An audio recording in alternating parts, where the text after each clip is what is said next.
لاہور کی سڑکوں پر جرم اور طاقت کے ٹکراؤ کی داستان کوئی نئی نہیں، مگر ہر واقعہ ایک نئے زاویے کے ساتھ آتا ہے۔ امیر بلال ٹیپو، جن کا نام ٹیپو ٹرکن والا خاندان سے جڑا تھا، لاہور کا ایک مشہور کردار تھے۔ انہیں ایک شادی کی تقریب کے دوران گولیاں ماری گئی تھی اور اس قتل نے شہر کو ہلا کر رکھ دیا۔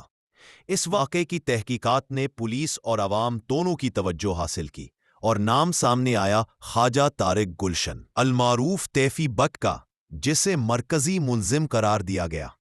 تیفی بٹ مبینہ طور پر دبئی سے گرفتار ہوئے تھے۔ ان کی واپسی پاکستان اور تبادلہ قانونی کارروائی کے مراحل بڑے توجہ طلب تھے۔ پولیس کا دعویٰ تھا کہ وہ تحقیقات کے لیے لاہور لائے جا رہے تھے تاکہ ان سے سوال جواب ہو سکے۔ کچھ ذرائع کا کہنا ہے کہ دبئی کی عدلیہ نے انہیں پاکستان واپس بھیجنے کی رضامندی دی۔ پارسلے کی نقل و حمل کا مرحلہ اس کہانی کا سب سے کشیدہ حصہ بن گیا۔ بتایا گیا کہ پولیس نے CCD کرائم کنٹرول ڈپارٹمنٹ کی ٹیم ذمہ داری سنبھالی اور قافلے کے ساتھ مختلف گاڑیاں، سیکیورٹی اور انتظامات مقرر کیے گئے۔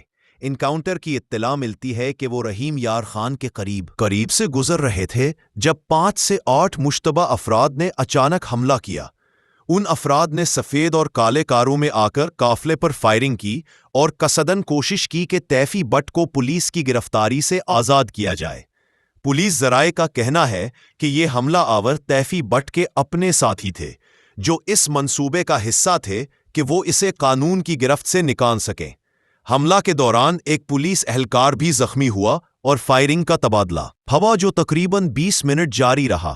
اس دوران بعض ذرائع دعویٰ کرتے ہیں کہ جو گولی لگی وہ ممکنہ طور پر موجودہ ساتھیوں کی طرف سے تھی، نہ کہ پولیس کی۔